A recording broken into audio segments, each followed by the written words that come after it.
The stock market is at record highs. You've probably heard that recently. Maybe on the news, maybe from a coworker, maybe just scrolling past a headline. Record highs. Everything's great. But great for who? I can look at the price of anything right now and tell you it isn't great for me. What's going on is called a K-shaped economy. By every official metric, things look fine. The Dow is up. Unemployment is relatively low. GDP is growing. All the indicators read as healthy. If you've been to a grocery store lately, or you're renting, or you're paying for insurance, or healthcare, or childcare, you know something is off. Everything is expensive and getting more expensive by the day. What's happened is a decoupling. The stock market and the rest of the economy where me and you are at are now separate, but we've been conditioned by the media to treat them as the same thing for decades. Let's start with what's holding the market up. Today, when stock prices dip, large institutional trading firms buy, and they do this automatically.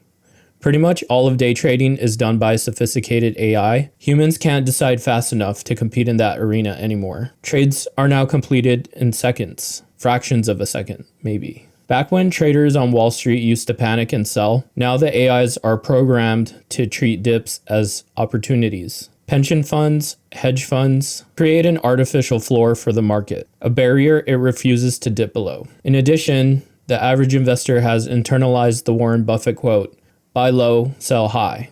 So dips are no longer scary. It's what they're looking for. On top of all that, corporations are buying their own stocks back at a massive scale, reducing the number of shares available, inflating per share earnings, and this makes the numbers look better than what the true value of the underlying business justifies. And then there's all the tech company shit going on. The idiotic belief that artificial intelligence will unlock such enormous future productivity that current prices, as overvalued as they currently are, will look like a steal in retrospect. This pipe dream is pulling enormous capital into the market and keeping it there. So you have algorithmic buying, corporate buybacks, and the tech sector's borderline religious narrative all working in tandem to keep prices elevated. So now the question becomes, how long can that last? Well, the only answer I've concluded in my research is this. It will last way longer than we've seen in the past. Markets can stay irrational for years, sometimes decades. Japan's stock market was very overvalued in the early 1980s and kept climbing for nearly a decade before collapsing. Anyone who said they were at the peak and it would crash any day soon was wrong for years before they were actually right. And it's been quite a while, but everyone has been saying, particularly in the independent news space, in the investing community, that we're very overdue for a market crash. And this whole video is just about how a market crash probably isn't going to happen. Let me explain. The current situation is much weirder than past bubbles. The thing most people picture when they imagine a market crash, there's a dramatic collapse, the Dow falls off a cliff, the news goes crazy, and after all that, you have clear start and end dates. Well, that shit is never gonna come because the biggest buyers keep finding ways to stagger losses instead of selling everything all at once. Index funds and passive ETFs are structurally required to buy. So when you pay your 401k contribution every 2 weeks, the money gets deployed automatically into the market, and it doesn't matter where the market is at health-wise. Vanguard, BlackRock, State Street, the guys managing trillions of dollars don't sell on fear. They can't. As long as that constant inflow of capital exists, every wave of short-term panic selling gets absorbed before it becomes a domino effect. You might think this creates stability, but it doesn't. It's more like a very slow bleed disguised as stability. It's like a terminal illness. Prices grind down over months, different buyers step in at different levels, but the index as a whole stays looking relatively fine. There's no single moment of crisis to point to. There isn't a villain. There isn't a cause and effect. There is a gradual, subtle erosion that never trips the alarm. And I like to use the example of an alcohol fire, which is a fire without a visible flame. Still burning, it's still consuming fuel, and it's destroying the building you're standing in, but it's doing it in a way that doesn't reveal itself until people look around and notice all the damage that's already been done. Let's move on. So what's going on in the real world and not the fake elite finance world? The companies whose stocks make up these record high indexes are, in many cases, directly benefiting from the same economic pressures that are squeezing ordinary Americans. Inflation means necessities get more expensive and companies post record profits. Rising interest rates mean banks make more money from loans. The index can literally go up because everyday life for us is getting harder. These aren't separate things. It's like the economy is an engine driving clean air to the psychos on Wall Street and giving normal people all the smoke and exhaust. And who owns all these stocks that are doing so well? The top 10% of Americans own roughly 90% of all equities. So when the market goes up, the lived experience of that gain is almost entirely concentrated in a narrow slice of the population. They're living a completely different life. They're like the capital citizens in the Hunger Games, but they live among us instead of one state somewhere in the middle of the country. Unfortunately, the Dow gets reported to people alongside sports scores and the weather like it's all good for everyone. The economy is doing well. Look at the Dow.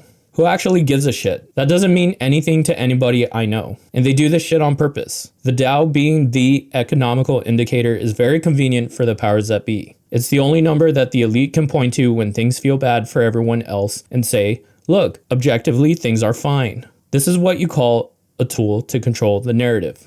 So what would actually trigger a real collapse like the ones in the past? Nothing we are used to or have been told in the past. Not fear or retail panic. Those kinds of things the system has mutated to withstand. The only thing that can break the market now is when sellers are also institutional. That means all the people with the money stop playing their little games because it's reached as far as it could go. Here are the signs.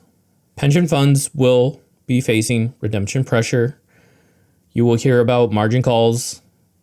There will be a cascade of them when you see banks seize and force liquidation of things that resisted being sold. That's what happened in 2008. It wasn't a retail panic that caused the crisis. It was the financial infrastructure itself breaking. It forced big institutions to sell things they didn't want to sell at prices nobody could believe. But that's not happening. The most likely scenario to happen now isn't a crash at all. What's going on is a broad and elaborate sorting process. The companies that actually deliver on their earnings promises get rewarded. The ones riding the wave on narrative and momentum silently get shuffled out, but not loud enough to cause a panic. I personally wish this would happen to Elon Musk's companies, but at this point, he's so entrenched in the government business that he's just too big to fail, in my opinion.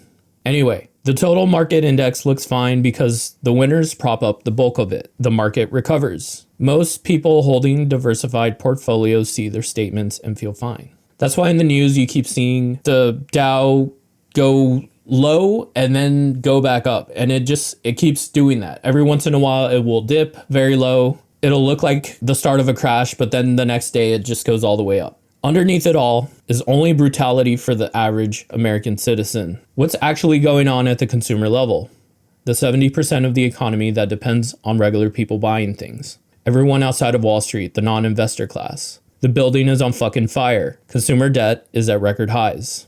Nobody's saving. No one has money to save. People have been spending through the pressure longer than economists expected. And all of this is mostly on credit. The banks have come up with clever ways to lend people money. I've talked about Klarna before and all these like getting a loan for your Burger King or whatever and stuff like that. There's another thing going on where banks will lend out loans and you have a minimum payment to pay every month. But if you start not paying that, because a lot of people will just give up like paying that because they can't afford it, the bank will, instead of calling in or instead of declaring the loan is bad, they will just call you up and say, hey, I know this is the minimum payment price. We will lower it. And they put the difference that you can't pay onto the principal. So you can make very low payments, but you are increasing the principal of the loan. And so you're basically like never paying off this loan. And the banks love this because they get you paying forever, but they also can say, we don't have any bad loans. Everyone's paying. The economy's fine. But that has a limit. The good times can only roll so far. And when spending finally slows down meaningfully, then the market has a genuine problem, right? Well, corporate revenue has diversified enough now that it doesn't need the American consumer the way it once did. There are businesses doing government contracts.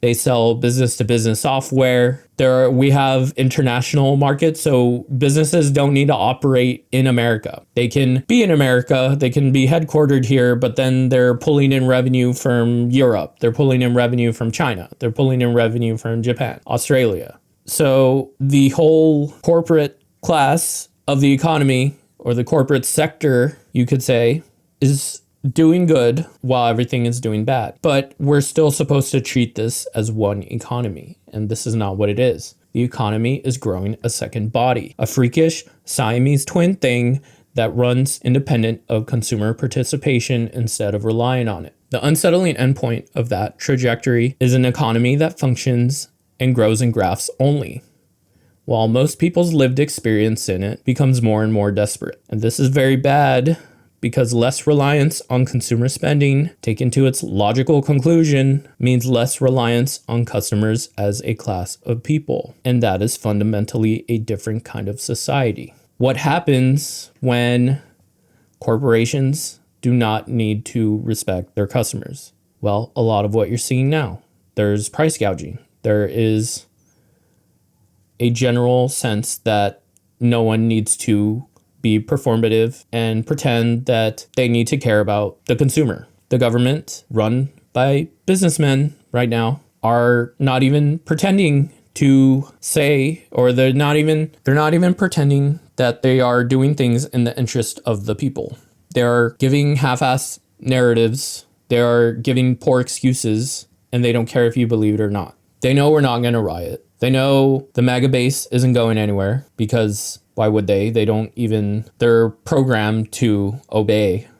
What we need and don't have is a different way of measuring how the economy is actually doing for the people living in it. Not the Dow, not even GDP, something that says whether a medium income household can afford median rent without spending more than 30% of their income. We need an indicator that can measure how many hours of work does it take to buy a week of groceries. What percentage of employed people are one missed paycheck away from missing a bill? What is the average savings rate if you don't count the wealthiest 20%? These numbers will tell you something real about the actual lived experience of Americans. And most of these numbers have been trending in the wrong direction for years, while the market has been celebrating record highs. The economy feeling bad to most people, while the official numbers look good, is a measurement problem. We are measuring the wrong things and calling it the whole picture.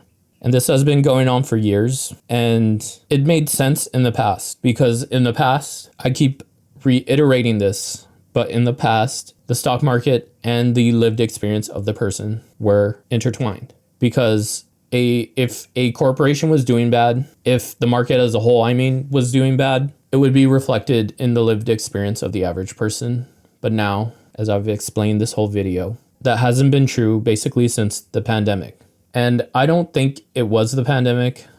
I think maybe that's what kicked it off. I think there were a lot of measures put in place to protect the stock numbers from dipping too low. There were a lot of safety measures put in place, which can be good, but at the same time, it's making the market act very unnatural. And I have a video about immortality and stuff like that, and how Americans really do believe in immortality and letting just everything needs to be good all the time. Companies' profits need to be growing all the time, but it's not sustainable because everything has an ebb and a flow. And the way we are just pushing and pushing and pushing the good times to stay instead of letting the cycle run its course, something really bad is going to happen. I don't know what it is. I don't think it's going to be a big event. There will be no moment of visible collapse coming that explains this. No dramatic before and after, just the silent, ongoing splitting of two realities. One is a number that is for showing people on the news every day, and one is a true reality lived in people's kitchens and our parking lots and doctor's office and our lease renewals This fire has no visible flame, but it is still burning, and the smoke alarm is never going to go off. That's all I had to say for today. This was more of a scripted video. I have been trying to speak off the cuff, and normally I can, but I quickly realized with this video that finance related topics and talking about the stock market, you can't really, unless you're like an investor, you can't really talk about that off the cuff, because you really need to be somewhat specific in how you describe things. I made this script for the average person to understand, but I can understand if this was still too technical, maybe, or like the point didn't get across. I do have a background. I'm not going to say I have a background in finance, because that's like, you're going to think I'm an investor or like a CPA or something like that. I have a background in learning finance, I should say, because I used to have before I started doing Wellboy, I once upon a time in 2016, 10 years ago, I had a finance website that I worked on for a while. And I basically learned a lot about finance. I didn't get a lot of traction because back in those days you had to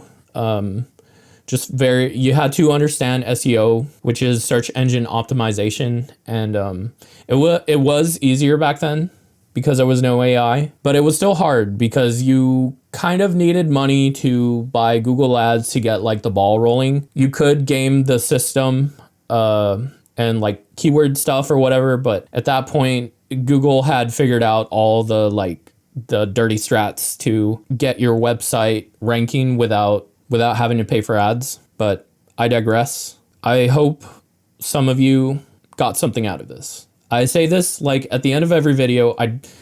To be honest, it's because it's true, but also I don't know how to end a video. I don't want to just say bye. Like that's but yeah, my next video is gonna be the one about MBTI. So I had to do this one first because I had already written the script. But yeah, next video, MBTI. It's gonna be a long one. I might split it in two, to be honest. But I hope you have a good day. See ya. Bye.